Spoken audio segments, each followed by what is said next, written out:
తెలంగాణ విశ్వవిద్యాలయంలో ఆర్ట్స్ కళాశాల సమావేశ మందిరంలో సైబర్ సురక్షిత జాతీయ భద్రతా అంశంపై విద్యార్థులకు అవగాహన కల్పించడం జరిగింది. ఈ కార్యక్రమానికి ముఖ్య అతిథిగా హాజరైన ఇన్స్పెక్టర్ కె కృష్ణ మాట్లాడుతూ మితిమీరిన స్మార్ట్ ఫోన్ల వినియోగం అలవాటుగా మారి వ్యసనంగా వ్యాప్తి చెందే అవకాశం ఉందని, ఇది శరీర ఆరోగ్యంపై ప్రభావం చూపుతుందని, మానసిక చికాకులు, మనోవ్యాధులు పెరిగే అవకాశం ఉందని హెచ్చరించారు. Cyber crime inspector Mukunda Pasha మాట్లాడుతూ సెల్ ఫోన్ను కేవలం మాట్లాడడం కోసం, మెసేజ్ చేయడం కోసం, ఇంటర్నెట్లో అవసరమైంది సెర్చ్ చేయడం కోసమే మాత్రమే వినియోగించుకోవాలని, కానీ మధ్యలో సోషల్ మీడియా వచ్చి పూర్తి స్థాయిలో మనపై ఆధిపత్యం చెలాయిస్తుందని, రోజు సోషల్ మీడియా కోసం 5 నుంచి 8 గంటల సమయం కేటాయిస్తున్నారని ఇటీవల సర్వేలు పేర్కొన్నాయని తెలిపారు. అవసరం లేని యాప్లను అప్లోడ్ చేసుకుని సైబర్ మోసాలకు గురి కావద్దని ఈ సందర్భంగా వారు హెచ్చరించారు. వేరే కంట్రీస్ నుంచి, వేరే నెట్వర్క్స్ నుంచి రూట్ కాల్ అయ్యి మళ్ళీ మన దగ్గరికి వచ్చి వస్తుంది.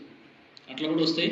మనం అనుకున్న నెంబర్తో కూడా కాల్ చేయడానికి అవకాశం ఉంది. అంటే నా నెంబర్ ఉంది, నా నెంబర్తో నేను కాల్ చేయకపోయినా వేరే వాళ్ళు నా నెంబర్ని మీ డిస్ప్లేలో వస్తుంది, నా నెంబరే వస్తుంది. బట్ అది నేను కాల్ చేయను. మీకు ఎవరో సమ్ అదర్ పర్సన్ ఇంటర్నెట్ ద్వారా ఉపయోగించుకొని అట్లాంటి కాల్స్ కూడా చేసే అవకాశం ఉంటుంది. అట్లా కూడా వచ్చే అవకాశం ఉంది. కాబట్టి వాటన్నింటినీ కూడా జాగ్రత్తగా డీల్ చేయాలి. మీరు ఆ కాల్స్ కానీ, మెసేజెస్ కానీ ఏది ఉన్నా ఇమీడియట్గా మీరు పోలీస్ స్టేషన్కి రావడానికి భయపడద్దండి. ఇప్పుడు ఈ జనరేషన్లో కూడా పోలీస్ స్టేషన్ రావడానికి చాలామంది హెసిటేట్ చేస్తున్నారు. పోలీస్ స్టేషన్ అనేది అట్ మోస్ట్ ఇంపార్టెంట్ ప్లేస్. ఎందుకు అక్కడ విక్టిమ్సే వస్తారు, అందరూ నేరస్తులు వస్తారు అనమాట. ఫస్ట్ వచ్చేది బాధితులు. అంటే బాధితులకు సంబంధించినంత వరకు అది ఒక టెంపుల్ లాగానే. మీ కష్టం రాక ముందుకు టెంపుల్కి పోతారు, కానీ కష్టం వచ్చిన తర్వాత టెంపుల్ పోతారా? ఎక్కడికి వస్తారు? అంటే దేవుడిని కష్టం రావద్దని కోరుకుంటారు, కానీ కష్టం వచ్చిన తర్వాత దేవుడి దగ్గరికి ఎవరు పోరు.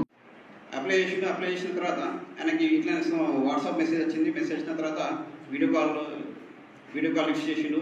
ఆమె హాఫ్ న్యూడ్ అయితే ఫుల్ న్యూడ్ అయిపోయిన తర్వాత ఆయనకి రిటర్న్ చేసి నువ్వు అమౌంట్ ఇంత అప్లోడ్ యూట్యూబ్లో అప్లోడ్ అయ్యింది 5%, 10% అని వాళ్ళు స్క్రీన్ షాట్స్ పంపించారు.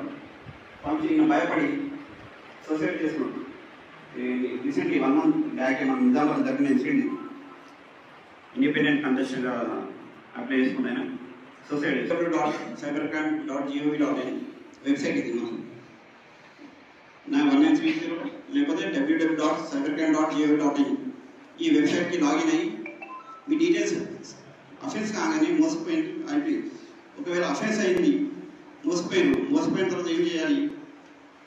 మీద ఏదైతే అఫెన్స్ అయిందో స్క్రీన్ షాట్స్ అవన్నీ తీసుకొని పెట్టుకొని 1930 కానీ www.cybercrime.gov.in కానీ లాగిన్ అయ్యి అన్నీ ఏదైతే జరిగిందో మీతోటి దాంట్లో అప్డేట్ చేయండి. అప్డేట్ చేయగానే మీకు ఒక అక్నాలెడ్జ్మెంట్ మీ అఫెన్స్ని రికార్డ్ చేసుకొని మరిన్ని అప్డేట్స్ కోసం మా ఛానల్ని సబ్స్క్రైబ్ చేయండి.